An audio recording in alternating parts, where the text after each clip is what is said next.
한번 읽어드리도록 할게요. 너희는 귀를 기울이고 내게로 나와 들으라. 그리하면 너희의 영혼이 살리라. 내가 너희를 위하여 영원한 언약을 맺으리니 곧 다윗에게 허락한 확실한 은혜이니라. 보라, 내가 그를 만민에게 증인으로 세웠고 만민의 인도자와 명령자로 삼았나니 보라, 내가 알지 못하는 나라를 내가 부를 것이며 너를 알지 못하는 나라가 내게로 달려올 것은 여호와 내 하나님 곧 이스라엘의 거룩하신 이로 말미암음이니라. 이는 그가 너를 영화롭게 하였느니라. 너희는 여호와를 만날 만한 때에 찾으라. 가까이 계실 때에 그를 부르라. 악인은 그의 길을 불의한 자는 그의 생각을 버리고 여호와께로 돌아오라. 그리하면 그가 긍휼히 여기시리라. 우리 하나님께로 돌아오라. 그가 너그럽게 용서하시리라. 이는 내 생각이 너희의 생각과 다르며 내 길은 너희의 길과 다름이니라. 여호와의 말씀이니라. 이는 하늘이 땅보다 높음 같이 내 길은 너희의 길보다 높으며 내 생각은 너희의 생각보다 높음이니라. 아멘. 오늘은 용서가 핵심 단어가 됩니다. 용서에 대해서 좀 다룰 건데요. 여러분들, 너희들이 이제 교회에 나와가지고 가장 용서하기 힘든 게 뭐야? 설교가 재미없고 긴 거. 그치? 이거 용서하기 힘들잖아. 그쵸? 그래서 오늘 짧게 할 거예요. 오늘도 짧게 할 거니까 좀 잘 집중해서 그렇게 들어줬으면 좋을 것 같습니다. 그래서 최대한 빠르게 하기 위해서 오늘 본문부터 바로 들어갈게요. 이사야는요, 남유다에서 활동한 왕입니다. 대략 한 739년 BC 739년에서 680년 정도에 이제 있었던 왕인데, 활약한 왕인데요. 이제 우시야 왕부터 요담, 아하스, 히스기야, 므낫세 왕까지 이제 활동을 했었던 인물입니다. 근데 이 시기가 중요한 게 있어요. 이 시기에 아주 커다란 일이 있는데 무슨 일이냐면은 북이스라엘이 멸망당하는 것을 이제 볼 수 있었던 시기예요. 그러니까 남유다 왕인데 남유다 왕이 자기의 민족이 멸망당하는 모습을 지켜보게 됩니다. 하나의 충격을 받겠죠. 그리고 이 상황에서 하나님은요, 북이스라엘의 멸망을 보여주면서 남유다에게 또 하신 말씀이 있어요. 이게 기록된 게 바로 이사야라는 책이에요. 이사야라는 선지자를 통해서 이사야라는 거를 작성시켜줬습니다.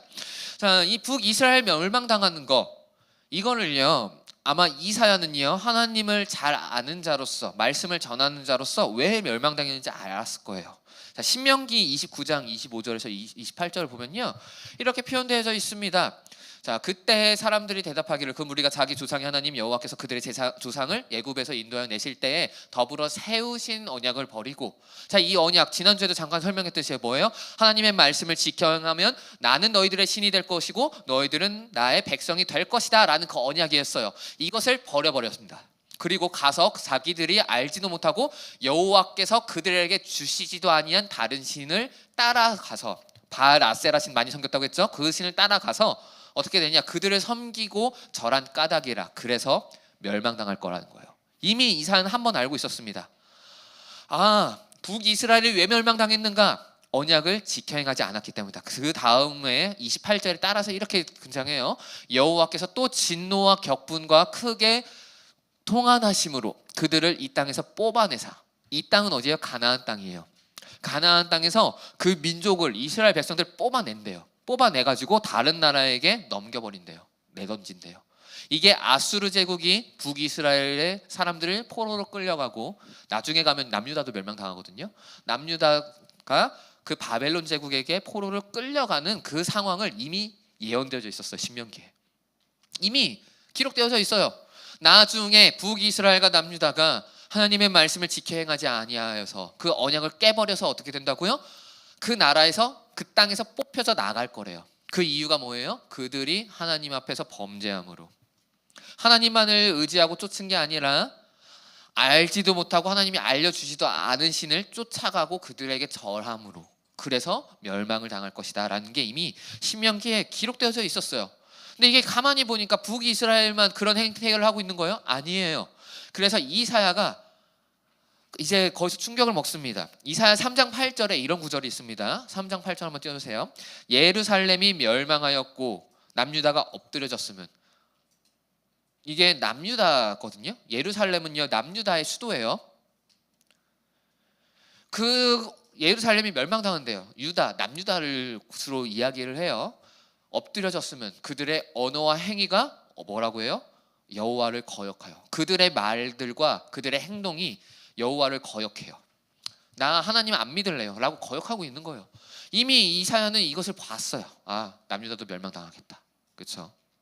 그래가지고 이사야가 계속해서 이야기를 합니다. 그래서 오늘 본문을 이제 이야기를 하는데요. 자, 여러분들 주보에도 다 나와 있고요. 성경책에도 있어요. 저 일부러 안 띄웠습니다. 자, 이거 한번 보면서 차근차근히 같이 봐볼게요.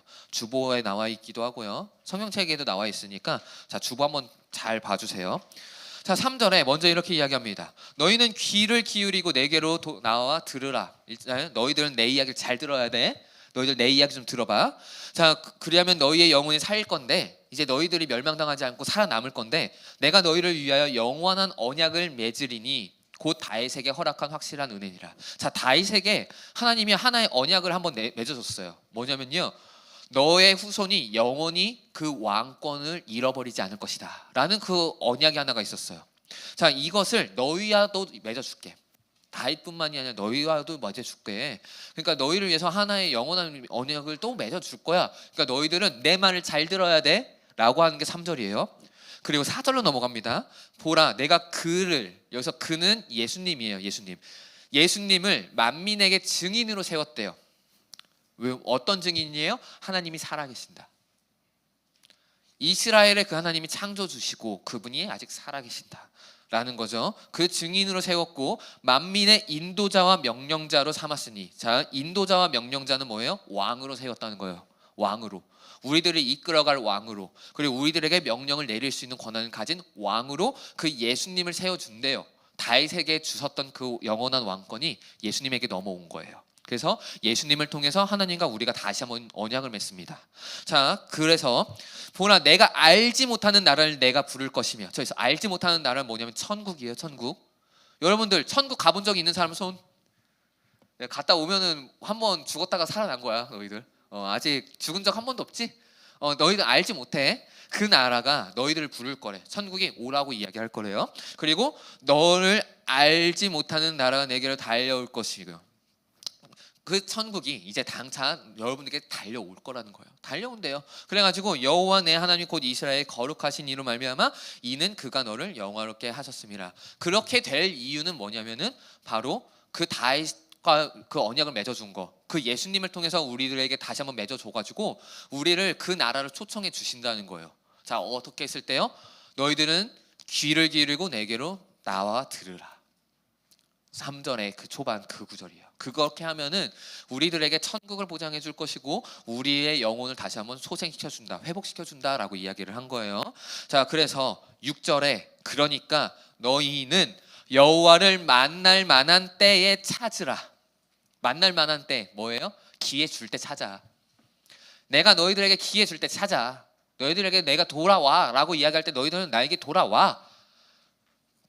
그럴 때 너희들에게 그걸 허락해 줄게 라는 거예요. 그래서 7절로 넘어갑니다. 악인은 그의 길을, 불의한 자는 그의 생각을 버리고 여호와께로 돌아와라. 그러면 그가 긍휼히 여기시리라. 자, 그러니까 너희들 돌아와. 용서를 구하면서 하나님 앞에 나 잘못했어요, 용서를 구하면서 돌아와. 그러면 하나님께서 너희들을 불쌍히 여겨줄 거야. 아이고, 그래 너 그런 죄 있구나. 그래 내가 용서해 줄게 라고 해줄 거라는 거예요. 자, 근데 8절로 넘어갑니다. 그래서 약간 생뚱맞은 듯한 느낌이 좀 있는데 무슨 이야기인지 좀 이야기해 줄게요. 이는 내 생각이 너희의 생각과 다름이요 내 길은 너희의 길과 다름이니라. 자, 너희들이 아마 생각했을 때 심지어 이런 죄마저도 용서해 주실 거예요 라고 생각할 수 있어. 왜냐하면요, 북이스라엘과 남유다가요 하나님 앞에서 행했었던 그 죄악이 엄청났거든요. 심각했어요. 진짜 엄청 심각했어요. 이게요 그냥 한두 해가 아니야. 한두 번이 아니에요. 수없이 긴 시간이에요. 심지어 북이스라엘, 예전에 설교 때 들었었죠. 그 사마리아 수도를 그 아수르 제국이 3년 동안 포위하고 있었는데 3년이라는 긴 시간 동안 하나님께서는 기회를 주면서 그렇게 너희들 돌아오라라고 그렇게 포위를 하고 있었는데 어떻게 했다고요? 거기서도 안 했다고요. 남유다, 북이스라엘이 멸망당하는 걸 봤습니다.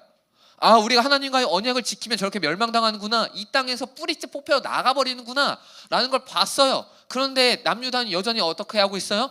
여전히 잘못을 행하고 있어요. 여전히 하나님 앞에 돌아오지 않고 있다고요. 하나님 앞에서 심각한 죄악을 계속해서 범하고 있어요.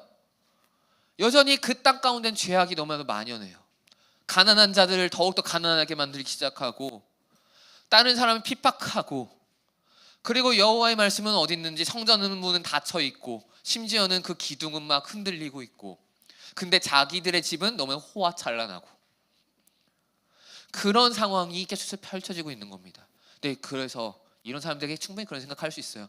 하나님 나 용서해 줄 수 있어요? 이런데 심지어 이것마저도 하나님 나 용서해 줄 수 있어요? 이런 의미예요. 이런 생각이 너희들 할 수 있어. 근데 너희들의 생각과 내 생각은 달라.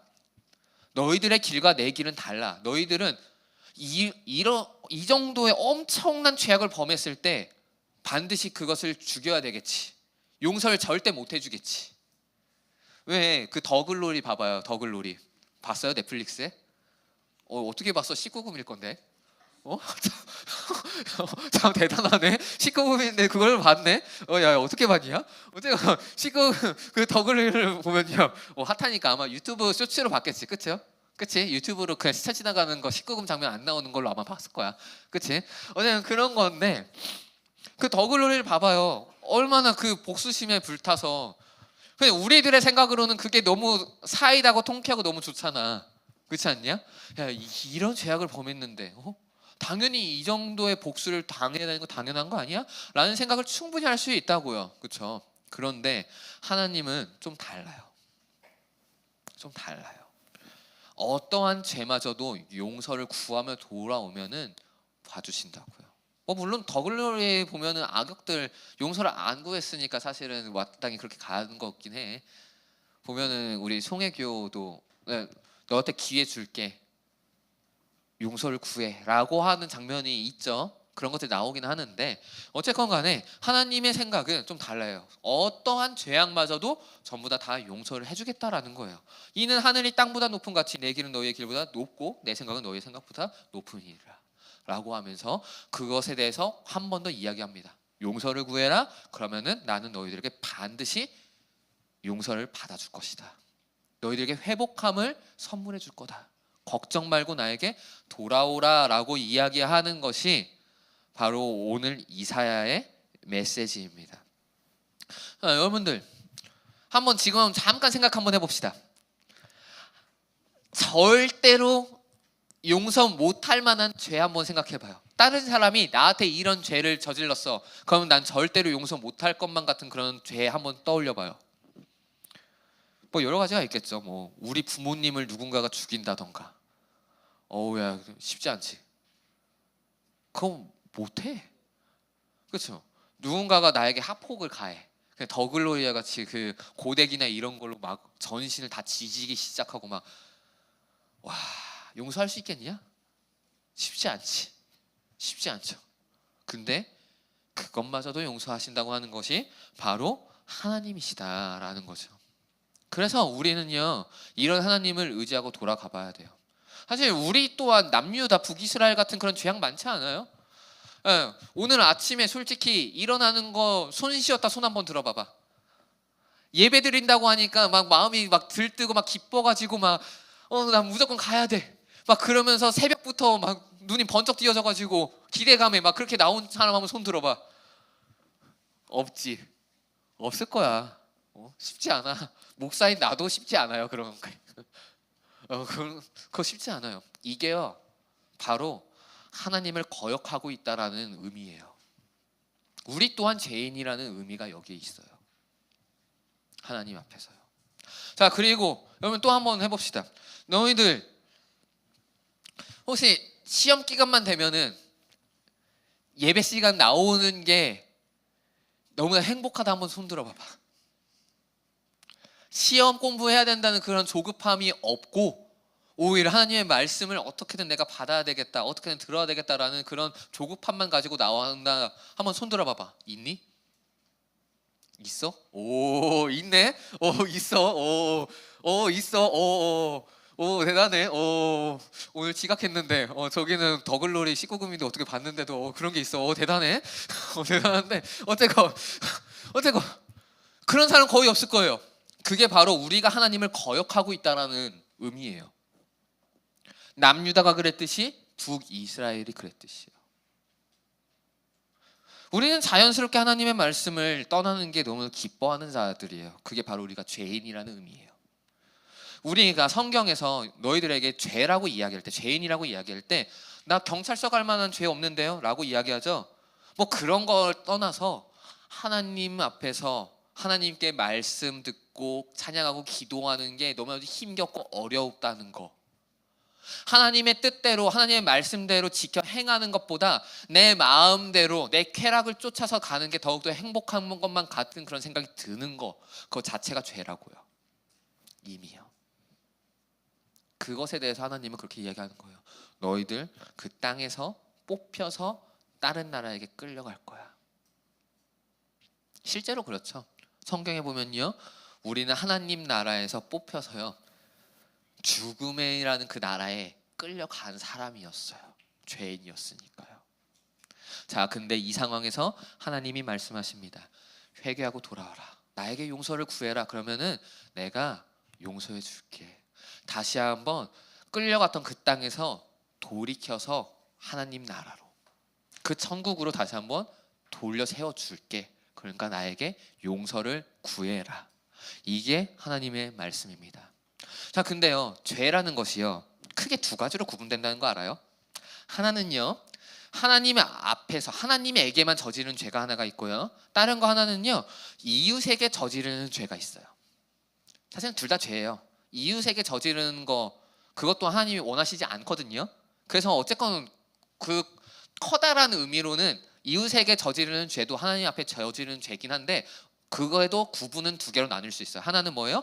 하나님 앞에서 저지르는 죄, 두 번째는 이웃에게 저지르는 죄. 10계명에도 그래가지고 1계명부터 4계명은 하나님을 어떻게 사랑해야 되는지 알려주고, 5계명부터 10계명은 이웃을 어떻게 사랑해야 되는지 알려줘요. 이걸 나누고 있어요. 자, 근데 하나님 앞에서 하나님께 잘못한 거는 그냥 예배 자리 가운데 나와서 하나님 앞에서 회개만 하면 돼. 용서를 구하면 끝나. 왜냐하면 하나님과 나와의 관계니까. 근데 이웃은 문제가 하나가 있어요. 하나님과 나 사이에 이웃이 껴있거든요. 이 죄가 껴있어요.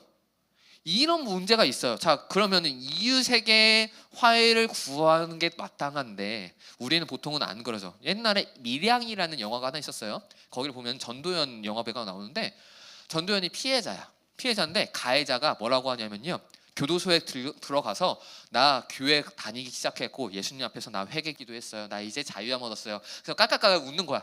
자, 전도연은 거기서 머리가 정신이 나가버립니다. 왜냐하면 나는 그 사람을, 가해자를 용서한 적도 없고요, 그리고 그 가해자는 나에게 용서를 구한 적도 없거든. 잘못했다고 사죄를 한 적도 없거든. 그러니까 전도연의 입장에서 미치는 거야. 이게 올바를까? 아니요. 하나님께 용서를 구하기만 하면 끝난다? 아니에요. 마태복음 한번 볼게요. 마태복음 5장 23절 24절 한번 볼게요. 자, 그러므로 예물을 제단에 드리려다가, 자, 제단에 드리러 나가는 거는요, 주로 이제 예배를 드리러 나가는 건데, 그 당시에 보통 예배를 드리는 건 뭐냐면은 이제 제물을 가지고 와서 그걸 불태워 올리면서 어떤 식으로 얘기를 하냐? 나의 죄를 용서해 주세요예요. 저 당시에 저 제단을 쌓는다는 의미는 그거예요. 하나님 앞에 나의 죄를 이제 고백하면서 용서를 구하는 행위예요. 그렇게 가요. 용서를 구하려고 하나님 앞에 갔어요. 근데 내 형제에게 원망 들을 만한 일이 있는 것이 생각나거든. 그러니까 우리가 이웃에게 잘못한 것이 생각나거든. 내가 학폭을 가했다던가 막 그랬어. 막 그게 떠오를 거 아니야. 그러면은 일단 하나님 앞에 드리려고 하는 그 재물 잠깐 내려놓고 누구에게 가요? 먼저 가서 형제에게, 내가 잘못한 사람한테 먼저 가서 그 사람과 화목하래. 그 사람에게 먼저 용서를 구하라는 거예요. 그 후에라야 하나님 앞에 나와서 예물을 드릴 수 있다는 거예요. 하나님과의 관계가 회복될 수가 있다는 거예요. 근데 제가 지난주에 잠깐 우리 선생님들하고 먼저 이것을 나누고 있었는데, 선생님이 갑자기 질문을 그렇게 하시더라고요. 잠깐만요. 근데 내가 용서를 구했는데 만약에 상대방이 용서해 준다고 안 하면 난 어떻게 해요? 나 하나님 앞에 못 나가는 거예요? 근데 충분히 나올 수 있는 질문이에요. 그렇죠? 자, 성경에 보면요, 참 재밌는 구절이 하나가 있는데 주기도문에 등장합니다. 주기도문에 어떤 표현이 등장을 하느냐? 내가 나에게 죄 지은 자를 사하여 준 것 같이. 그러니까 그러니까 누군가가 나한테 와서 용서를 구했을 때 내가 그 용서를 받아준 것만큼 하나님 나의 죄를 사하여 주시옵소서라는 구절이 있어요. 이게 뭔지 알아요? 내가 하나님 앞에서 하나님께 용서를 구하고 싶다 그러면은 다른 사람들이 나에게 와서 용서를 구할 때 그걸 받아주라는 의미예요. 다른 사람이 여러분들한테 와서 나 너한테 옛날에 욕을 제대로 그 쌍욕을 박았던 걸 좀 미안해 나 그래 그러면요 내가 아무리 그게 상처가 됐더라도 그것을 용서를 받아주라는 거예요. 그래야지 하나님이 우리를 용서해 준다는 구절이에요. 되게 무섭죠. 근데 반대로 해요. 우리가 다른 사람한테 가요. 용서를 구해요. 그래서 용서해 달라고 막 이야기를 해요. 자 그러면은 그 사람이 내 용서를 안 받아줘요. 그러면은 이 말씀 구절에 따르면요 용서를 안 받아준 사람은 하나님께 용서를 못 받는 사람이 돼요. 자 그러면은 어쨌건 용서를 구해 그걸 받아줘야 되는 거야 무조건. 자 근데 가끔씩 이런 경우도 있어요. 예수님을 안 믿는 사람이야 반대편이 아예 그런 구절도 몰라 용서를 해줘야 되는 것 자체도 몰라. 그런데 나의 용서를 안 받아줘. 그러면요 어쨌건 간에 내가 진정 어리게 그 사람에게 용서를 구했죠. 그럼 하나님이 그걸 아실 거예요. 하나님이 그걸 아실 거예요. 그리고 그 내 진정 어린 용서를 보고 하나님은 그걸 받아줄 겁니다. 때로는 그런 경우도 있어요. 10년 전, 20년 전에 그런 것이 떠오르는 거야. 왜냐면 5년 전에는 난 예수님 안 믿었었거든. 근데 10년 전에 안 믿었던 그 생활에서 내가 진짜 어떤 이웃을 진짜 해코지를 제대로 했었어. 근데 나중에 10년 뒤에 믿고 나니까 내가 그게 막 떠오르면서 막 그게 어쩔 수가 없는 거야. 막 이걸 어떻게 해야 되지 막 그러고 있는 거야. 근데 10년이라는 시간이 지났으니까 그 사람하고 연락도 끊겼고 그 사람이 뭐하고 지내는지 몰라. 그럼 용서를 구할 수 있겠니? 없겠니? 못 구하지. 자 그러면은 또 하나의 방법이 있을 거예요. 하나님 앞에서 가가지고 하나님께 그런 미주알 고주알 다 이야기하는 거예요. 나 옛날에 그런 거 있는데 그 사람에게 나 진짜 용서 구하고 싶거든요. 내가 진짜 너무 잘못했다는 거. 근데 나 그거 어떻게 방법이 없어요 하나님. 이런 나의 마음 아시죠? 그 사람 그럼 나 때문에 아파했던 마음이 있다면은 그 사람의 마음을 좀 어루만져 주세요. 이렇게 하시면 될 것 같아요. 하나님은 그렇게 막 너무 딱딱딱딱딱 막 이러시지 않아요. 하나님은요 그 마음에는 어떻게든 우리를 용서해주고 싶은 마음이 있거든요. 그런 마음이 있으니까 이렇게도 아마 하나님은 다 들어주실 거예요. 자 어쨌건 오늘 말씀의 핵심은 그거예요. 심지어 이런 죄마저도 하나님 용서해 줄 수 있어요? 네, 용서해 줄 수 있어요. 하나님 앞에서 저지른 죄, 이웃에게 저지른 죄마저도 하나님은 다 용서해 주실 수 있어요. 단 단서가 있죠. 진정 어린 용서를 구하는 거예요. 하나님께 돌아가서 용서를 구하고요. 이웃에게 잘못했다면은 먼저 이웃에게 가서 나 진짜 미안해 라는 용서를 구하고 그 다음에 하나님 앞에 가서 그것에 대해서 또 용서를 구하는 거예요.